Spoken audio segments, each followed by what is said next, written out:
Salut les Sagittaires, je suis Christina, votre coach intuitive et on se retrouve pour vos prévisions du mois de juin. Ce mois-ci, je vous fais un tirage un peu différent étant donné qu'on a deux éclipses, une fin mai, une mi-juin et donc des énergies intenses, un espèce de portail énergétique et je voulais voir quel impact ça allait avoir sur vous ce mois-ci. Donc je vais toucher aussi un petit peu la romance, le thème du mois et tout ça. Si vous avez envie de quelque chose de plus général, je vous mets le lien dans la boîte de description des prévisions que j'ai fait pour les 6 premiers mois de l'année, qui ont d'ailleurs aussi une extension.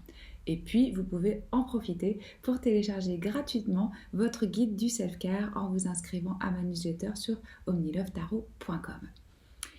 Ça ne parlera pas à tout le monde et c'est normal vu que c'est un tirage général.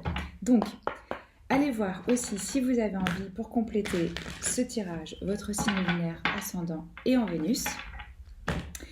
Et puis moi je veux remercier mes abonnés, toutes ces personnes qui sont là, qui me suivent, qui commentent, qui like et tout, c'est adorable. Merci beaucoup à vous et bienvenue si vous nous rejoignez. On va voir le thème pour vous du mois les Sagittaires, juin 2021. Je commence avec cette carte d'oracle, lunologie, étant donné que c'est vraiment l'impact de ces éclipses qui nous intéressent. Quel est le thème pour les Sagittaires juin? Alors, on vous dit d'avoir du courage, d'être audacieux et de faire le pas. Ou le premier pas, ou de sauter le pas, bref, de vous élancer, parce que vous avez ce qu'il faut pour... moi j'ai déjà préparé votre tirage parce que j'avais des questions vraiment spécifiques et comme je ne choisis pas mes cartes, je les laisse venir, ça peut prendre un peu de temps, mais je vais en rajouter au fur et à mesure. Il ressortait clairement pour vous les Sagittaires que vous vous sous-estimez. Mais là on sort carrément d'un schéma karmique, d'un cycle, ça peut même venir de vos ancêtres, selon, pour chacun, parce que regardez, quel type de schéma là vous êtes prêt à libérer avec ces éclipses. C'est le valet de denier. Alors le valet de denier en soi, il est très bien, mais c'est vraiment cette notion d'apprenti. Je dois apprendre, je dois étudier, je dois me former, je dois faire mes preuves, je n'ai pas l'expertise, on est au stade du valet, on n'est pas au cavalier, on n'est pas au roi. Il y a aussi une énergie assez infantile, immature, selon. Pour certains, ça peut être peut-être... la responsabilité d'un enfant ou d'une relation, mais moi ce que je ressens de façon générale pour vous les Sagittaires, c'est vraiment je lâche cette idée, cette croyance que je suis un débutant, que j'ai pas encore ce qu'il faut pour, que je dois encore acquérir des talents, des compétences, de l'expertise, qu'on reconnaisse mes dons, que je dois créer une opportunité ou... Pour moi, vraiment, vous sortez de cette énergie. Et vous voyez, c'est marrant parce que votre énergie générale, comme je vous disais, c'était voilà, d'oser, de risquer, d'être bold en anglais. Donc en français, ce serait être audacieux, prendre un risque. Pour d'autres, ce qu'on me dit aussi, c'est ne pas se mettre à l'écoute de votre réel désir ou ambition. Ouais. Donc pour moi, vous rompez avec ce schéma. Peut-être que vous pouvez le voir que ça a été répétitif dans votre vie. Ça s'appliquait peut-être à votre vie professionnelle ou ça s'appliquait à votre vie sentimentale. De ne pas aspirer à plus ou de ne pas oser plus ou de ne pas demander plus. Ouais. Alors après, j'ai demandé pour vous comment vous êtes prêt à évoluer. 6 d'épée, 8 d'épée, arcade majeure, la lune. Donc on a ici représenté pour vous le signe du cancer, on a le taureau, on a la balance, on a les signes fixes, on a le sagittaire, on a pas mal de signes sur la table. Mais ce que je ressens ici, c'est vous êtes prêts à laisser derrière, alors pour certains une partie de vie, pour d'autres un boulot, une relation, un lieu de vie, quelque chose qui apportait quand même du drame, où vous vous sentiez emprisonné, restreint, limité dans votre pouvoir d'action. On est prêt aussi, les Sagittaires, à laisser derrière une mentalité de victime, c'est-à-dire que ça y est, là, On a compris que l'aide ne viendra pas de l'extérieur, que c'est pas la peine d'attendre, que vous avez le pouvoir de créer ce changement, cette transformation et de vous libérer de ce qui vous retient, de ce qui vous limite, de ce qui vous rend petit ou attaché à un certain endroit. Moi, je sens que certains vont partir, il va y avoir vraiment du changement. Et ce que je ressens aussi, c'est que ça y est, vous êtes prêts à faire face à vos peurs, à une certaine forme d'anxiété ou, si c'est pas ça, à l'inconnu qui peut évidemment créer certaines peurs. Le changement, la transition, le départ, le fait de quitter, vous voyez, là, ils s'en vont, mais ils savent pas trop où ils vont.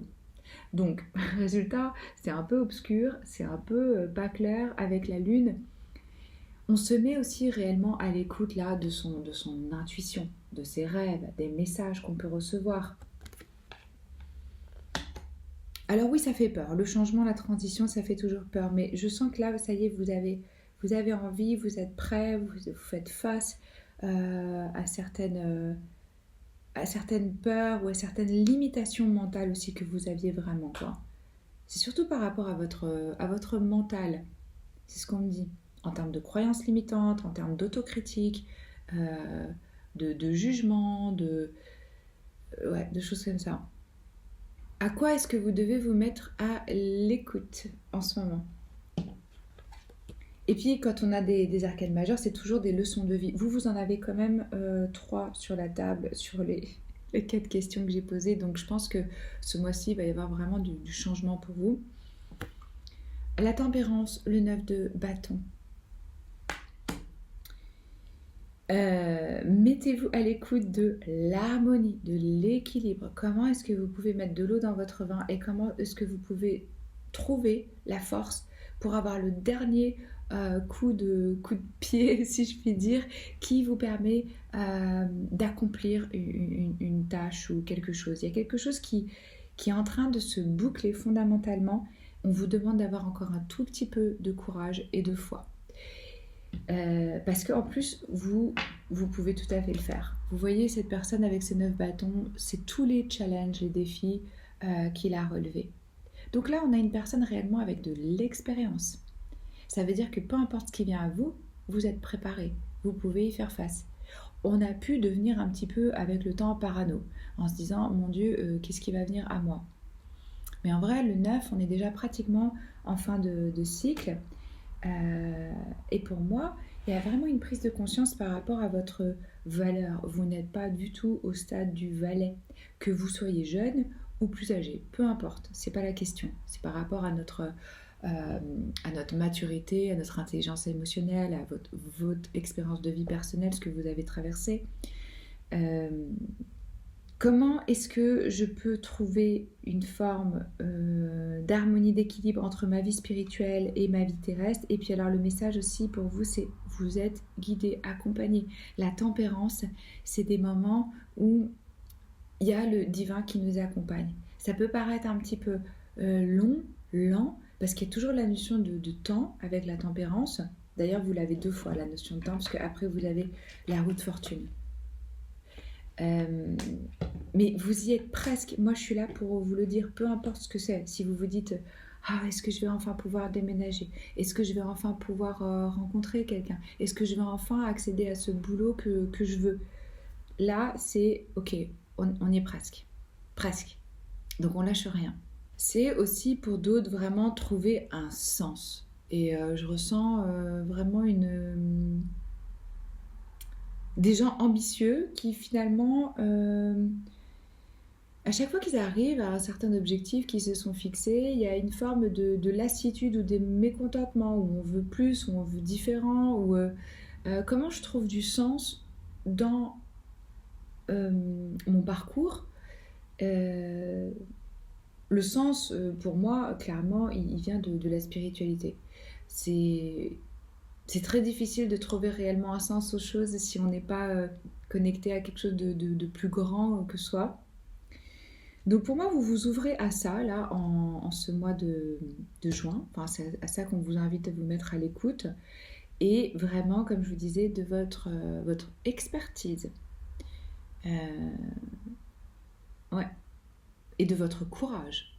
Parce que les personnes qui arrivent jusqu'au 9 de bâton, elles en ont vu beaucoup. Et elles ont quand même réussi à chaque fois à continuer d'avancer. Après, c'était la dernière question, qu'est-ce que je peux lâcher consciemment?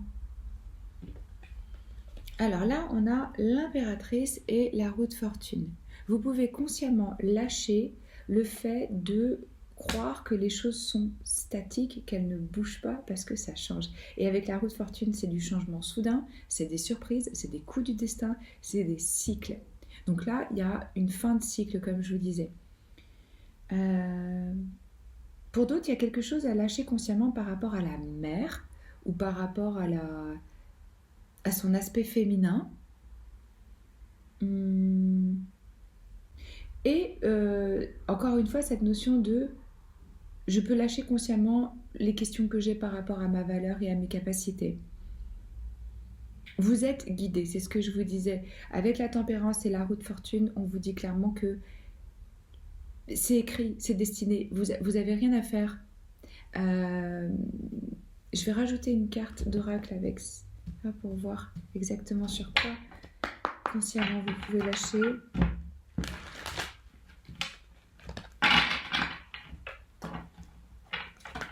Il y a une prise de risque à avoir ce mois-ci. Il y a quelque chose à faire où vous avez peut-être des doutes si vous avez ce qu'il faut pour le faire.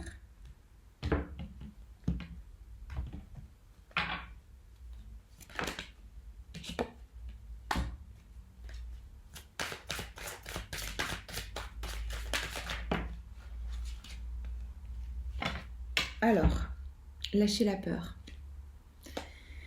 Ça, je vous en parlais, hein. C'est la peur. Arrêtez de ressasser votre vécu lié à la peur. Restez dans le moment présent. Et ça, c'est vraiment aussi le message de la roue de fortune.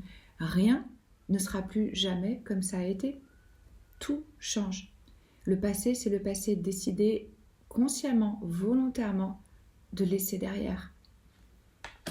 Et d'embrasser justement ce changement et ces cycles. Restez dans le moment présent. Concentrez-vous sur les solutions et célébrez chaque petit pas que vous faites en avant. Je vous dis, vous ne vous êtes pas rendu compte à quel point vous avez surmonté des choses. Vous ne vous êtes pas félicité en cours de route.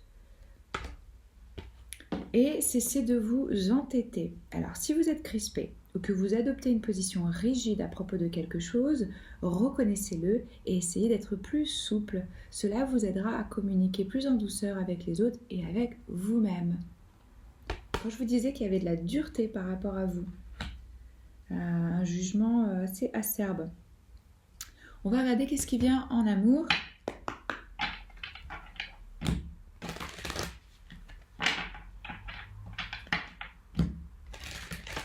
Pour moi, c'est vraiment sortir de ce truc de un peu misère, victime, peur et de s'ouvrir à l'abondance, à la prospérité.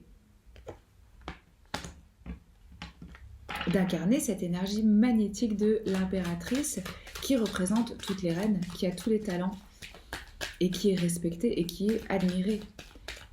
On ne veut pas la décevoir, l'impératrice, on veut la servir.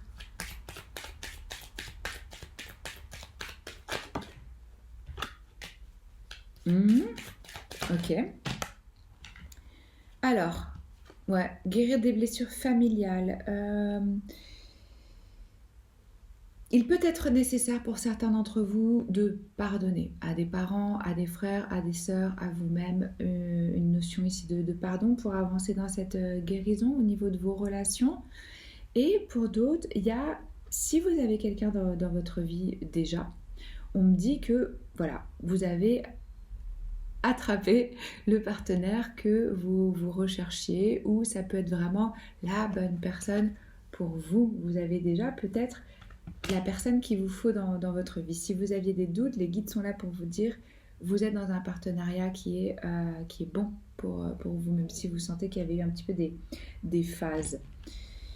Voilà, c'est ce que j'ai pour vous les Sagittaires. Si ça vous parle, commentez. Si ça vous vous soutenez, vous voulez soutenir le tarot en ligne, likez. Et puis abonnez-vous à la chaîne si ce n'est pas encore fait. Moi, c'est un honneur de tirer vos cartes. Je vous embrasse et je vous dis à très vite. Ciao.